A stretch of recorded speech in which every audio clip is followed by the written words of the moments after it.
As men, do you feel comfortable doing kissing at all? Because, you know, for a long time... kissing... No, like meeting other men and kissing them in a French kind of... Well, not French. What, a French kiss? No. French men kiss each other on the cheek. That's what I meant. 4 times. 4 times. Yes. We greet with a little kiss, don't we? Well, you've kissed me before, I'm sure, yeah. And you certainly hold me every time we meet, which is unusual. Isn't Lloyd your roommate? Do you kiss goodnight? He's my flatmate, not roommate. Oh. And the difference is... We don't live in a dorm. Yeah. They're way past kissing, they go straight to spoons. Sorry, rubbish. It isn't. This isn't as loud as this. Get the audience. Put your hands in the air like this. 2, 3, go. And now the noise. Yeah. What was the second one? I didn't hear it. We had jam sandwiches in the boot of our car against the advice of the ranger because there was bears there. The next day there were prints and mud all over the car. The guy said the next day, looks like you've been visited by a bear, right? Because you had jam sandwiches? We had sandwiches in the boot of the car. I love all that wild footage of bears standing in rivers, catching jam sandwiches. If you go to a national park that's got bears in it, then one of the things they say is don't keep food in the boot of your car. We've forgotten we left some jam sandwiches in the boot. It's not specifically jam sandwiches, then? It's nothing to do with jam sandwiches. I'm just painting a picture. Quiche. A quiche. Could it be a quiche? Could it be a quiche? This is Rod you're talking to. Hello. Well, I'm delighted to meet you, Rodney, and to talk to you. You're all delighted, Rodney. Rodders. Dr. Boyd, it's Rod, not Rodney. Oh, I'm sorry. I was being too formal, wasn't I? Yes, you were. You stick with Rodney, Doctor. I'm sorry. The problem I have with marmalade is that all 3-syllable words instantly make me want to do that Muppet song. Marmalade. Oh,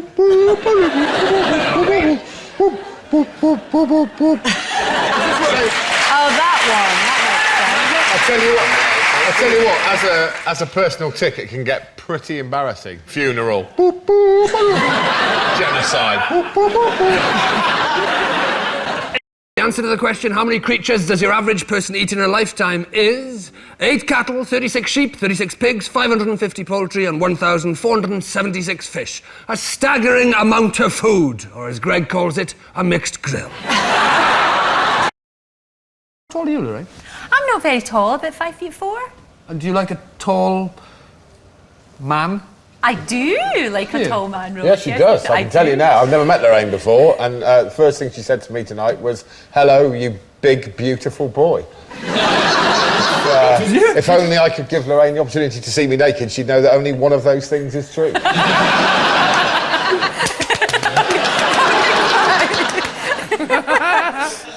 I can't possibly go out with someone Lorraine's size. Anyway, I've tried it before. If you end up holding hands with somebody like that, your instant reaction is to go, "Do you want me to get you an ice cream?" Why won't they let us stand up together, then? Let us stand up. I've got high heels on, though. Like, look, let me take my high heels off. That's it. Oh, I like that. I do like a big man. And you're a very big... I bet you... No, yeah. I was going to say something inappropriate now. I'll get into trouble. I've got to behave myself. Say it when we go to break. Thank you so much. Thanks for having me, Lorraine. You know what? I've genuinely not been allowed on a ride at Thorpe Park because I was too tall. Oh, all my friends went on it. It was a really big, dangerous, scary ride. All my friends went on it, and I had to go into spinning teacups. See, I'm always in charge of the bags. I don't like fun. So I would stand with you and hold the bags, and then it would be more fun. Spinning teacups with me? No, because they make us feel sick. Oh. Sarah once told me that she could never go out with me because I don't like Nando's. How big was he when he was... What weight was he when he was born? He was born a normal child, like Greg was born a normal child. It was only later that he turned into a disgusting freak. Lorraine, what else have you got for us? Why do we stop growing, is the question. I know. I've got some facts about taller people, though. Taller people lead happier lives. Yes, they do. So there's nothing about being taller that makes you happier? Well, a study by Princeton University says that taller people will lead happier lives, less likely to suffer from sadness, stress and physical pain. Right. And baby boys who grow rapidly in their first 6 months are likely to have more sexual partners later in life, Greg. Well, yeah, I know, but not the ones they choose.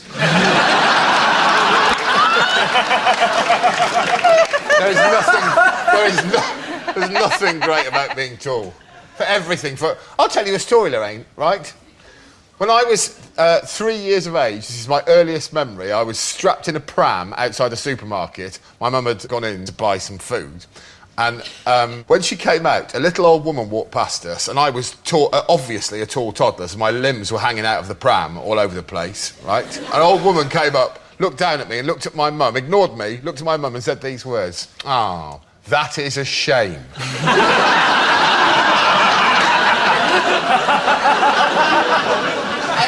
That's better than what they said. I'm so sorry about this disgusting Mr. Tickle that fell out of your loin. Anymore again. Professor? Yes. Is there anything you've heard Rod say that you believe to be true? Some of the things he said were reasonable, yeah. What's Reasonable, Rod. We stop growing because our bones harden, and also because if we didn't, we would all be physically repulsive, our vast, stale, unwashable mouths belching forth a putrid stench, our ogre-like swollen faces gurning out from ridiculous gargantuan bodies. We could all look like this.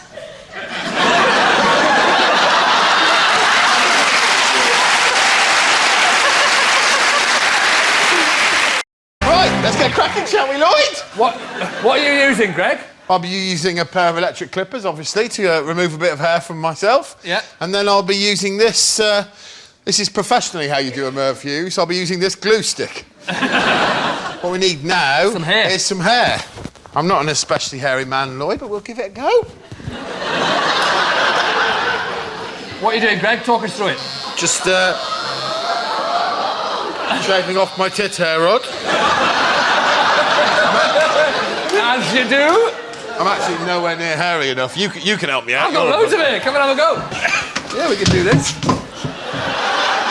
Oh, my Look at this, Lloyd. Look at this. It looks like a monkey, Lloyd. Rod, you are the Turing Shroud. Not anymore, I'm not. Oh, that's lovely. Look at this. It's lovely. Lovely and soft and downy, this is, Lloyd! Oh, I feel like one of your toes. Legs up!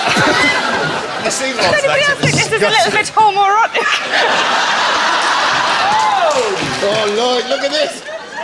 Weirdly, it stinks! See it in my groin. Can I put my leg down? Lovely, mate.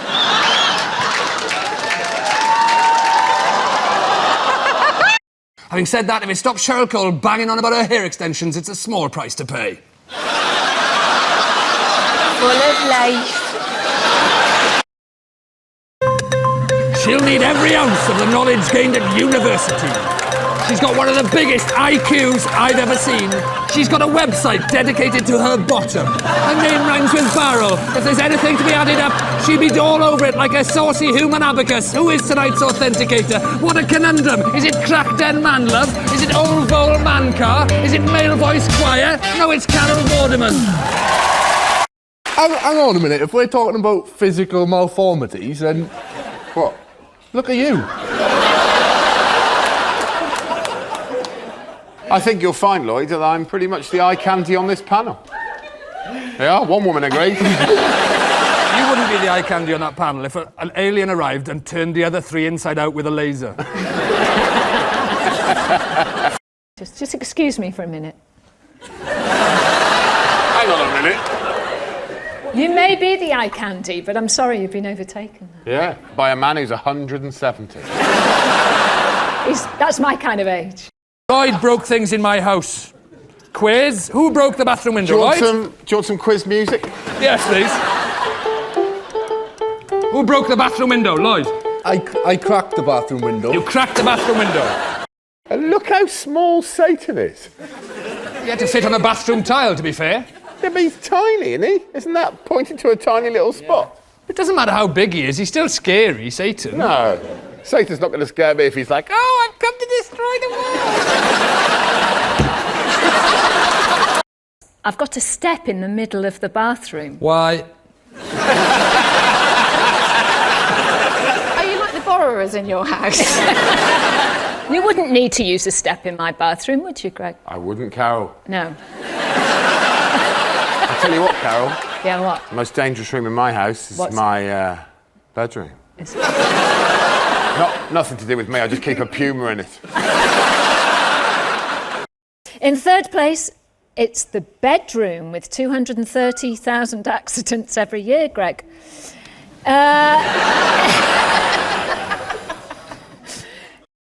I've no idea why they're so sore, but I do know that is the reason why they fade the sound and lights at the end of the news. Because if they didn't fade the sound and lights at the end of the news, this is what you'd see.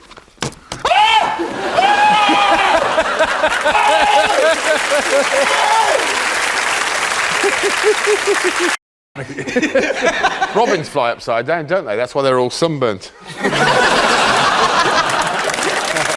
Why don't you role play it with Greg? Yeah, why don't you role play it with me? Greg is a lady that you're trying to chat up. Okay. You be the man. Lloyd, you come on the front and you be the exploding cushion. Pops up in the middle, right at the right time. Let's play some music for you.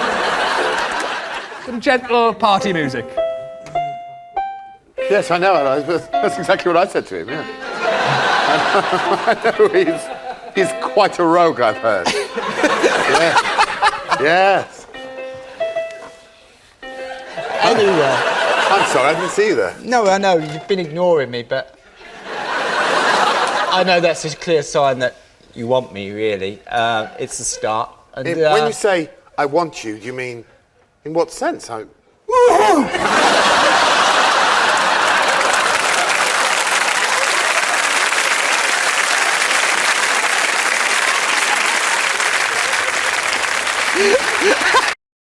then, this is the story of Lloyd, the human car's drive home from work, by Greg Davies, age 34. 34? 34? All right, Forderman. Sorry, I read that wrong in your storybook, Greg. It says by Greg Davies, 34 stone. Little Lloyd Langford was... Not that little Lloyd Langford. Little Lloyd Langford was driving home from a hard day's work at the BBC. What do you think? Is there any barriers to animals making the same noise? If all animals sounded the same, then you'd have some unholy alliances between animals, wouldn't you? If a leopard came over and looking for another leopard was making a leopard noise, going, bah! And it heard bah! Back, and it walked 12 miles and found out it was a moose at the end of it. It'd think, well, I've walked for 12 miles. I'm having a shag one way or another.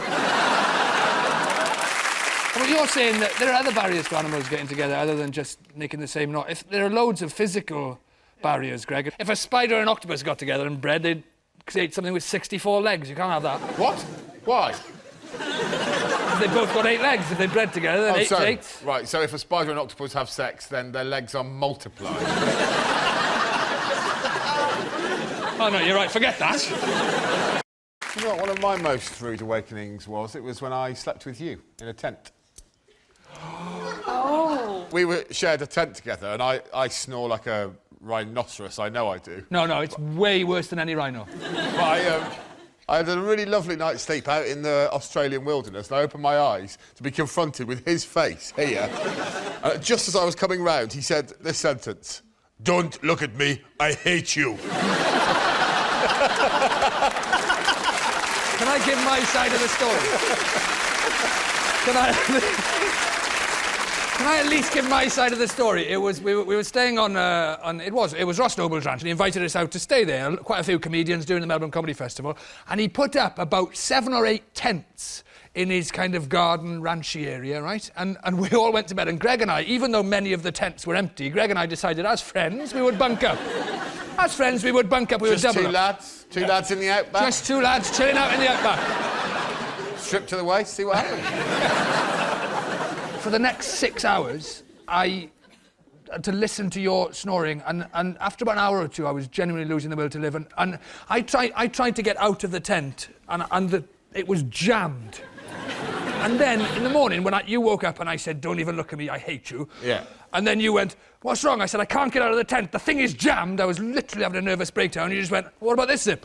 There was a zip on both sides of the tent. I get a recurring dream where my doodah has fallen off, and then somebody will go past me, I'll go, you've got it! Yeah. And you get the same dream. Yeah, but they really casually just take mine off, have a look at it, and then... Give it back. Pass it back. And I pop it back. When I was a teenager, we told my friend Belle that we were having a snuff party. And that could go horribly wrong, that. In fact, it was just curry powder and pepper in his little snuff pouch. We didn't have anything at all. And did you really do this? I swear that we did this. And this was his reaction. He went, yeah, I'm well up for some snuff, yeah.